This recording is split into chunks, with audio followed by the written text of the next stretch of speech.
Hello. Welcome to something new, which is we're doing two. I realized as I was looking at the December calendar that next week I've got some travel. So I will not be here at the studio. And when I thought about how I handle that, and I could just record something next week, but I know me and I work better with the accountability. So I decided I'm going to do two today. That way we've got a podcast for tomorrow and then a podcast for next Thursday as well. And just see how that works. And we'll find out if this was a good idea or a bad idea. But I also am going to take the 2 weeks of, because so next week is the 17th. Is that right? Yes. And then the following 2 weeks, so it's Christmas Eve and I think New Year's Eve. Yeah, for the next 2. So that means I'm gonna take those holidays off. I'm gonna be visiting, spending time with family. So today is the last time that I'm gonna do a live and until the new year. But we're gonna do 2 in a row. So I wanna get started and I will chat a little bit in between. Also, I do have an update based on last week's conversation about the event that is actually part of the second podcast, so you will get an update on that. All right, so let's get started here and just want to make sure I've got everything good to go. And I think I do. All right, let's start with the first episode. I want you to imagine you've decided to take a long trip, but you have multiple options for how you can get to your destination. You could take a car, you could take a train, or you could take a plane. Now, driving gives you a lot of flexibility with your schedule and what you can pack and bring with you, and you might be able to visit places along the way, but it takes more time to get there. Now, the train, it also takes a long time, but you can just sit back, relax, watch a movie, listen to a podcast, read a book, and you don't have to worry about traffic. And finally, the plane. It's the fastest option, but maybe you're not a big fan of the lines, the security, and the tight, cramped quarters on the actual plane.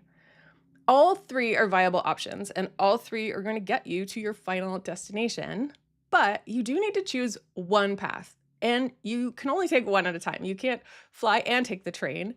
You got to pick one. Now, today's episode is all about choosing a path once you have a clear idea of where you want to go.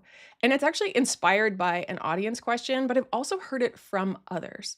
And the essence of the question is, I'm an experienced and passionate teacher, and I want to reach a wider audience, but I don't know where to start. Do I do a podcast? Do I do videos? Do I do something live? Or should something be pre-recorded? In other words, what do you do when you have a strong why, but you're not sure of the next step? And that can feel really paralyzing, especially if we're excited to get going and we feel passionate about the thing that we want to do, but there are multiple paths and that can be really overwhelming and keep you frozen and therefore no momentum. So I started off with the trip metaphor on purpose because it's sort of a similar situation. You know the direction you want to go, maybe you know exactly where you want to land, but you need to choose the type of transportation because there's more than one option. Now, first and foremost, I think it's really important to recognize that you are just exploring options first.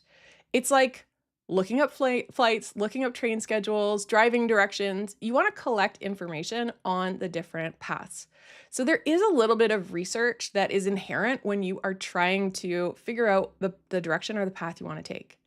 Now, because this podcast is the momentum experiment, I'm going to put my spin on it and how you should start doing some of this research. And I want to look at both method and mode. Now, when I talk about method and mode, this is where you are choosing something, what you actually do, what are the steps that you take, and what is a method that's effective, that's actually going to get you to your final destination or the place, at least the direction you want to go. Often this is something where we are going to look external. So when we're choosing a method, we are going to research, but we're going to look outside of ourselves and we're going to look for some external information about what are my options? What are the different possibilities I have?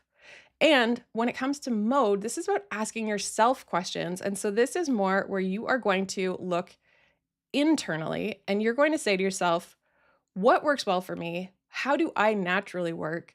What are some of the things I need to consider? For example, I work well with external expectations, and I try to build that into my work. When we are doing this research, we're essentially asking the question for method of whoop, I lost my let's when we're looking at method, we are asking the question, what works? And when we are looking at mode, we're looking at what fits. And so these are two different questions I want you to ask. And for one, you look outside, what are my available options? And for the other, you're going to look inside. Now, if we take an example with this content, you can start asking questions like, okay, method, what kind of audience are you trying to get in front of? And where do they spend their time? Are these people on YouTube? Are they spending time on Facebook, Instagram? Do they listen to podcasts? Do they read blogs or Substack? Is your message suitable for audio only? Or is it actually better with a visual element, especially if you're teaching something? Do you want to have that video element? And then also, do you want to have an interactive teaching component while live? Do you want to be able to go back and forth with people? Do you want to have community where people can talk with each other or that you can talk with people? When you start to ask these questions, you can start to narrow down some of the options. For example, if your audience is spending a lot of time on, say, Facebook, that might be a great place to show up and to start teaching and putting things out there. Whether you do recorded videos and then you can comment and answer questions, or maybe you do something that's interactive and live. But you'll start to narrow this down when you start to look at what your options are externally. But you also want to look inside and look internally of how do I like to deliver content? How do I like to teach? Do I work better with accountability? And I use the example of myself all the time with the fact that recording these live and saying, I'm going to record on this day at this time, knowing people can show up gets me to show up every single week. Whereas just saying I'm going to record a video is much easier for me to maybe delay, procrastinate, or put off. Now, the other thing too, when you are putting out content and you're teaching something, what about editing and production? Now, I have a friend of mine who actually was helpful inspiration for me for this podcast. And she has time constraints for the type of work she does, but really wanted to start a podcast. And when it came down to it, even though she could do video, she realized that the low lift of an audio podcast, flexible timing, no camera required, so she didn't have to look ready for the camera. It's a lower lift, and it enabled her to just stay on schedule because she had way more flexibility and she could record them in any place as long as she had a good microphone. So that was something that really, really suited her mode. And it also worked for her audience. So she was taking into consideration, does my audience listen to podcasts? And then the other thing around what kind of thing appeals to you when you picture it, does it excite you or maybe does it fill you with dread? So you want to look externally and internally, and asking these questions gives you enough information so that you can start to choose a path. You know, if we think about the travel example, you might be someone who really gravitates towards one type of travel over another, but maybe you have constraints. So you need to take both into consideration and pick the one that is sustainable. Because if you are going to be showing up over and over again to do the thing you care about doing, you're passionate about doing it, you need to look for that sustainability. And that is where I like method and mode together, when you've got something that's effective and repeatable, along with something that fits you and how you're wired. That is where you're going to want to keep showing up over and over again. You won't resist it. You won't get exhausted. Now, you have to pick one path. Just like you can't take a plane and a train at the same time, you do need to pick an option. And when it comes to publishing content, I've seen a lot of people stay stuck in that research phase. This is where I really recommend, if you're feeling stuck, feeling frozen, you have a bit of that analysis paralysis where you're not sure what to do. There are two principles I really like to use in this time frame, or when you feel yourself in this situation. One is the commitment principle, and the other is the good enough principle. Let's start with the commitment principle. And this is the idea that you're just dating. You're not getting married. You're just trying out an option to see if you like it. This is not a lifelong commitment. This is not you saying vows in front of an audience. Just go on a date, go on a few dates and see if this is something that works for you. And that's testing both the method, is this working, and also testing the mode. Does it suit you and how you work? The other one is the good enough principle, and that's getting into action as soon as you are good enough to get going. It's recognizing you will never be fully ready because that's impossible. You can't just be immediately good at something. So every time I pack for a trip, I always wish I had more time. And every time I leave the house, especially if I have to catch a plane or a train, I always feel a little bit nervous. But I have to remember, do I have my passport? Do I have my wallet? And if I really did forget to pack something, I can figure it out when I'm on the way. I can figure it out when I'm there. It's going to be okay. We just need to start when we've got enough time. Now, if you have a strong why, something you're passionate about doing, a pursuit that you really want to do, but you are really not sure where to start, what the next step is, look externally and look at your options. Also, look internally at what do you know about yourself? What are you good at sticking to? And try that out. Pick a path, and you need to give yourself some time. So there are actually 3 different ways that I want you to give yourself time. First, pick a time limit to decide a path. Maybe you give yourself 1 week. Say, by the end of this week, I'm going to look at all the information I have, and I'm just going to pick a path. The next one is pick a time limit for you to prepare so that you are good enough, ready enough to start. Maybe that's 2 or 3 weeks if you're putting together content. If you're going to start doing something regularly, you are probably going to need to gather ideas. You might have to put together some assets, maybe a cover, maybe choose a name if it's going to be a podcast or if you're going to set up a channel. That does take time. So give yourself a time frame that's reasonable, but also what's reasonable. So maybe 2 to 3 weeks, maybe 4.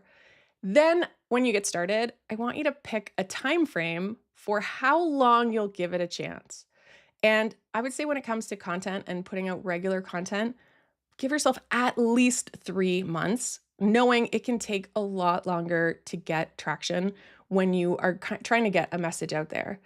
Luckily, when you have a really strong why, and then you have a method that's effective, and you have a mode that suits how you're wired and how you work, you can keep showing up in a way that's sustainable, consistent, and aligned. It's a way that you can find your momentum. All right. That was a bit of a shorter one. That's okay, because I got 2. I'm curious if I'm just looking here and see there's a quote from Said around Saul Goodman, perfection is the enemy of perfectly adequate. Oh, that's a good quote. I enjoy that when it comes to just showing up and good enough. I really do think there is a lot of mindset work when it comes to picking a path. I think that sometimes people will hesitate because there is a fear of, well, what if I choose the wrong path? What if I go down the wrong road? What if I spend a lot of time on something that's actually not the right thing? That can be truly enough to hold us back where we are not sure that we're doing the right thing. And when that happens, I think it's really helpful for us to remember that no matter what, even if we change our path later, we've learned something, we've learned from experience, we've probably gotten insight into some method things of what would I change the next time around and the next time I choose a path. And then you're also getting experience about how you work and what works for you. And so I think these are always valuable. If I look back at when I was building my tutorial channel, I started live, it worked really well. And then I started to gravitate more towards this recorded video. And looking back, that didn't actually work all that well. I skipped a lot of weeks when I should have been making content. I was not regularly putting stuff out. And it was a bit of a delayed lesson to really look and say what was working before and what stopped working. But I did learn it. So even if it wasn't necessarily the right path, I still gained something. And there are also a lot of things I've tried that did not actually work out. So yeah. And then see the comment here. I want to flip the script. We can change how we see things. Absolutely. But I really do think time frame, and then also time frame paired maybe with accountability could be a good one around how do I set a time frame and make sure that I'm sticking to it and that I am not getting just trapped there. A lot of people get trapped there, especially when it comes to content. And I do think there's a lot of mindset work. It's just that for this particular thing of where to get started, usually get started first. And then if you can't, that's where you want to go to the mindset stuff. I see learning from others' experiences doesn't really work. You have to fail and struggle yourself in order to grow. Yeah, the firsthand experience is the way that you learn I am okay. Even if it's rocky, I I actually tried to find my very first live stream recording. It turns out I must have taken it down or hidden it. It was on Facebook. It was in 2019, and I don't know, I guess I must have taken it down because I couldn't find it on Facebook, and then I went through my old external drive to see if I could find the download because every time you go live with Ecamm, it downloads a copy. Couldn't find it there either, so I don't know where it is. Maybe it is lost to the ether, but I did want to actually try to find one of the first experiences because then in the next episode that I'm about to share, we talk about comfort zone, and I think it's a really good example of that comfort and mode are not necessarily the same thing. Yeah, avoidance. Yeah. Now, one thing, if I come back to this comment for a second around learning from others' experience doesn't really work. There are things we can learn from other people's experiences, but we can't know it for sure. And actually, I haven't used this in a while, but there's a good metaphor that I heard around if you go to a restaurant, you can look at a menu and see what's on there, and that is sort of a form of learning, or maybe that's just knowing, that's knowledge. And then when someone walks by with a meal, they're delivering it to another table and you can actually see it and smell it. That's a level deeper of, oh, okay, there's describing it and then there's actually smelling it and seeing it. But when you actually eat it, that is when you learn. So when someone else, let's say someone's eating a meal and you're like, they look like they're really enjoying themselves. That's giving you some information, but you won't know until you actually eat the meal if it is the right meal for you and if you actually enjoy it. So the kind of that depth of learning, it's the deepest through the experience. That's when you really are learning what works instead of just there. And oh, I see a comment here around I think Facebook wiped out all those old live streams. Oh, okay. I mean, I don't think they're missing much by hiding some of those old ones. But I thought I had downloaded copies. Also, that's making me laugh. Jason is saying fajitas. The funny thing about fajitas is, yeah, every time they walk by, they smell so good. They sizzle. It's an all-encompassing experience when fajitas walk past you at a restaurant. But I almost never actually order them, probably because when I do, it just becomes a whole thing. All right, we got a second episode to get ready. I'm gonna have a little sip of water here. I also need to figure out at some point why my iPad was being squirrely and jumped back when I did not want it to. All right, we also, new episode, go to this scene. All right, I think we are ready to go for episode 2. Here we are, and I'm doing a little time jumping with my episode and how I talk in the episode about which week it is. All right. And actually, maybe this will help me differentiate the two.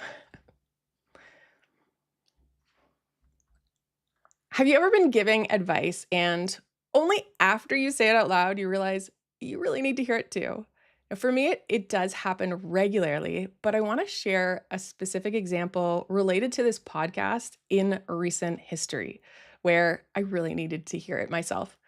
2 episodes ago, I talked about this idea of trying on someone else's mindset, like you are putting on another person's glasses and seeing the world the way they do, a world where they don't hesitate. They're not afraid of taking action in the way that you might be right now. Now, in case you did not know, I actually record these episodes live on YouTube. And that means that anyone who wants can come and watch the recording, and I always stay around after to chat. Well, during the chat, I shared how I was going to skip an in-person holiday event at my local co-working space.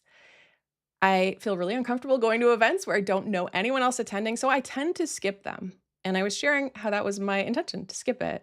And as the words came out of my mouth, I realized, okay, I need to take my own advice. It's the chance to try on someone else's mindset, show up to the event as a person who doesn't hesitate to go to an event, even if they don't know anyone else that is going to be there. So I made a verbal commitment during that live stream that I would go to the event the next day.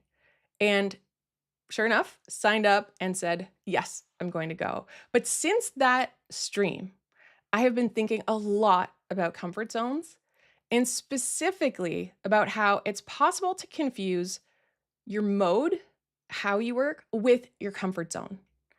Now, in the momentum formula, when I talk about finding your mode, this is about paying attention to how you're wired, to how you work, and to what feels natural to you so that you can keep repeating so that it's sustainable and you can keep it up and keep your momentum. Even last week's episode about choosing which path to take considered your mode, looking internally and asking which path is a good fit that you could see yourself sustaining. It's the type of path you want to keep taking. It's why I record all of these episodes live. It suits my brain and how I'm wired to know that if I said I'm going to show up live, I'm going to show up live. Now, for others, that could be the complete opposite. That might actually terrify them and that would not work for them. And that's okay. That's all about how we are different and you need to figure out what works for you. But mode is not about staying in your comfort zone. It's about paying attention to what fits, and there is room for you to try things outside your comfort zone and see if those might fit. For example, I have a friend of mine who established herself as a writer. Her website, her newsletter had incredible reach, and she was really good at what she did, and she enjoyed the process of putting together her work. Last year, she decided to try a video podcast with a friend of hers. It was not in her comfort zone. She would talk about how uncomfortable it made her to record video compared to writing. But she realized it did suit her mode because the schedule to show up and record with a friend helped her to show up consistently every single week. And over time, she got more comfortable with the video aspect and recently told me that if she imagined the podcast ending, she realized she would really miss it. And she's having fun doing this with a friend of hers and talking about things that she loves discussing. Mode is about finding a fit that works with how you work, but it's also about experimenting with ways of working until you learn firsthand how it feels. So even if it's uncomfortable or makes you a little bit nervous, you may still be able to sustain it. And with time and experience, those nerves will start to ease, confidence can start to rise. And you'll find out over time if it's something that you can sustain or not. Maybe over time, you realize this actually never goes down, and I don't want to keep doing this. And that's okay too. But you gave it the chance and you stepped outside your comfort zone. Even I still get a little bit nervous before a live talk, presentation, a workshop, and yes, even recording this podcast live. And ultimately, it's because I care about it being good. And when I care about things, I feel a little bit nervous. Now, speaking of nerves, you might be wondering, okay, well, did I go to the holiday party? I RSVP'd yes, but what happened next? Friends, I did go, and I was nervous. But you better believe, because I made a public commitment, that I was not going to back down, so I went anyway. I am pleased to report that it did go well. Not only did the event organizers create the perfect scenario for people to interact with others because they used a passport system with really good prizes as an incentive, but also early on, I met another attendee who didn't know anyone else. I was hanging up my coat and ran into somebody who's actually an external person who was invited. And we started going around and collecting stamps together, and we both met a ton of new people. And everyone I talked to was so kind, so welcoming, and open to having conversations. It completely blew past my expectations. Now, I know that not every event is like that, and this is a really well-run event, and yes, that made a difference. But a few people, when they told me about upcoming events and encouraged me to go to more of the events that are happening, I found myself wanting to go. I was not going to go to this event. Truly, I was not going to go to this event. And if I hadn't said something about it during the stream, I would have missed it completely. And that's all because I wanted to stay comfortable. So I do owe a very big thank you to the Wednesday live stream regulars who watched me in real time recognize that I needed to take my own advice to challenge myself, try on someone else's mindset, And they also cheered me on to go to the event. So thank you. Now, I am actually taking the next 2 weeks off for the holiday season. So no podcast episodes for a couple of weeks, but I'll be back to my regular schedule in January. And if you have never attended one of the live recordings on Wednesday at noon Eastern, I encourage you to join during the new year. And if between now and then you get invited to an event that you think could be fun, but you feel nervous about going, I encourage you to step outside your comfort zone because you never know what might be on the other side. All right. Woo! 2 done. Also, I feel like it's safe to share here. Yesterday, I accidentally hit my camera and it tilted and it's at a different angle. And when I tried to reset it, it didn't reset properly. And so my desk is now, in order to compensate, I raised my desk so that the new angle, excuse me, of the camera fits the frame, but it feels different. It feels weird. I'm not used to it. Speaking of finding your fit, I'm not sure that I love that. Anyway, that's something that I feel like some of you can appreciate. Okay, let's take a look. I'm gonna go to my slightly wider here comments. You have to point to one corner and say something like, "You can watch the live episode here." Well, the problem with that is that even though, yeah, you can do that, but you have to have something to actually put on the screen, and because I only post these usually about a day or maybe 2 in advance, then the stream to watch wouldn't even necessarily be there. But I have thought about end cards. Although I'd be curious to hear people's opinions on little endings that they tack on because sometimes I do find that they start to feel really repetitive. And while it's not for me, my other half really likes to watch Rich Eisen.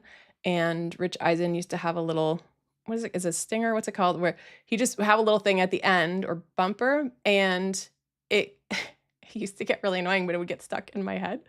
And so I would start to actually resent hearing the same thing over and over after every clip that was playing on YouTube in our house.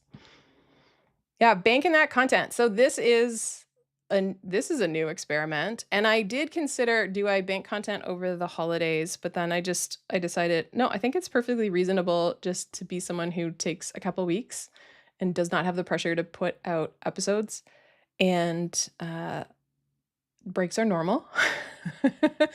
And so I'm just gonna take 2 weeks and come back hopefully refreshed in January. So we will see. I saw a mug the other day that said, "I want to be invited, but I don't want to go." So relatable. Yeah. Yep. It's so if I know other people going, that changes it for me because if the event actually looks like it could be fun and I know there'll be people there, then it's a no-brainer. And although I am getting old, so if it's late, it's like, "Oh, that's really past my bedtime." So if something starts late, then that is a detraction. This was luckily a 4 o'clock holiday celebration, so very attainable for me to go to. But aside from that, actually going to events where I know there are gonna be people or I know it's gonna be fun, then that is different. And I think it is also very normal that you might initially want to go, even if you booked a concert or an event or something that's in the calendar, and then when the date comes, you're starting to think like, "Oh, do I really wanna do that? I could stay home, I could be comfortable, I could read a book." And then when you actually go, 95% of the time, it is a great time. I also almost said it in here, but decided not to. But for a very long time, I tried to remind myself of this idea, or I guess, quote, it's better to regret trying something than to, no, it's better to regret going than to regret not going.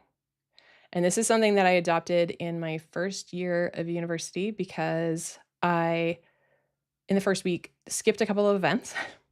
Shocking. And I regretted not going. And so I pushed myself to go to one of the events that I was squeamish on and realized I'd rather go to it and then say, you know what, that was a mistake. I shouldn't have gone to that than to sit at home and wonder what it would have been like. Because on the one hand, you know definitively whether or not it was worth your time, but on the other, you just can never know, and it could have been an incredible time, and you just missed out because you didn't wanna go, you didn't wanna step out of your comfort zone. And I guess over the years, I've maybe forgotten the quote that I used to repeat all the time to myself. I don't know if that's attributable to anyone, but it is something that I started to say based on firsthand experience, that it's better to regret going than it is to regret not going. I don't know if anyone else has that same vibe. And I guess if it was really bad, that might change your mind and change your mindset a little bit. I'm seeing comment here from Sloane. I agree 100%. I've had to push myself to go places I felt uncomfortable and enjoyed every moment. Yeah, it's interesting because even when we have that evidence that it was better than I expected, it's still very common, I guess, to feel nervous inside with each one. Um, and I mean, some of that might be our nervous system. I know there are a lot of folks who deal with social anxiety, and so just the idea of going, it's they feel it on a different level, and so that's something to consider. But yeah, paying attention to our past experiences is really important, a really important part of it. And then Rich says, sometimes I'll go and then be a wallflower. Not good. Well, you learned firsthand. Actually, Saeed, who's here in the chat as the facilitator, did send a little clip. And there was a clip on, okay, what do I do if I go to an event where I don't know anyone? How do I strike up a conversation? And the advice, and I'm forgetting the name, is it Vin? Maybe you can let me know in the chat what the name of the creator is. And he said to lead with vulnerability and walk up to a group and say, hey, I'm actually here on my own. I don't know anyone at this event. Do you mind if I join you? And I do think that human beings respond really well to that. And this idea of just putting yourself out there, and yes, it's scary, the idea of leading with vulnerability. And also, as humans, if someone walked up to me and said, "Hey, I'm here alone. Do you mind if I join your group?" My instinct, because I'm not a psychopath, is to say like, "Of course you can." And especially if it's a public event where a bunch of people are invited, it makes a ton of sense logically, but the idea of doing it can be very nerve-wracking. But I was ready to do that. And I did actually, I think, say to a couple of people when I was at the event after, because I watched that clip before I attended the event. So thank you for that. And yes, so Vin, is it Jiang? I don't know if I'm saying that 100% right, but yeah, he's got a huge, massive following, tons of amazing communication advice. And I was prepared to actually say, I don't know anyone. And there were a few people that I told that to. I don't know anyone. And there was actually a woman I met at when I was traveling around getting these passport stamps, that she's also someone who's got the co-working membership, which is similar to what I have. I can go in and do co-working. And she said, "Yeah, I've only been here for a few months," and I sort of pushed myself to go to one of the events, and while it wasn't necessarily what I imagined it would be like, I did meet a few people and just said, "Hey, I'm a new member," and people are very embracing. And so just hearing also her experience that she went to some of these not knowing anyone and made those connections was really good. So both her and at least one other person were talking about events, especially for people who have the type of membership that we have. Because there are a lot of folks who are established, they've got an office in there, they work there every day. And I am not one of those people. So I would just show up, sit down, work, and then get out of there. So on the one hand, I thought this is good that I don't know anyone because I'm not going to be distracted by seeing someone. I'll just sit down and I'll get all my work done. And also, it'd be nice to actually show up and see a familiar face. And you can always get to work and find time to have a discussion, have a coffee. But yeah, I am going to keep an eye on future events for the co-working space, attend them more often, and push myself out of my comfort zone. And if I ever start to get squirrely, I can always come back here, report back, and get the encouragement, which I really do appreciate. All right, so it'll be a few weeks before I am back. I guess the first one, I'm going to peek over here at my calendar. Yeah, it'll be Wednesday, January 7th. So almost a month. Does that math work? I thought I was just taking 3 weeks off. So I guess the 4th week though, yeah, I'm taking 3 off and the 4th week is when I'm back. So it'll be a while. I hope everyone has a really great December and hope to see you back here in January for the new year. And I would love to hear if there's anything that you are interested in me exploring, talking about. And so you can send an email, you can use the little podcast question form if you want to, or even put it in the chat or comments. But if there's something you want me to explore or a question you want to ask, please feel free. I like hearing from you. I want to be able to answer questions that you might have or would like me to touch on. And yeah, as I start to think of content for 2026. So yeah, and I'm just seeing a few folks the maths, yes, I'm seeing holiday wishes from Jason here. It is a month away, so thank you. And Syed saying you think you're introverted, wait until you never meet me. Always enjoy a laugh, and yes, and Rich is saying happy holidays, happy new year to everyone. So thank you, thank you, thank you. I'll be back in 2026. Ah. Thanks so much. I appreciate all of you, thankful for all of you, and I will see you soon.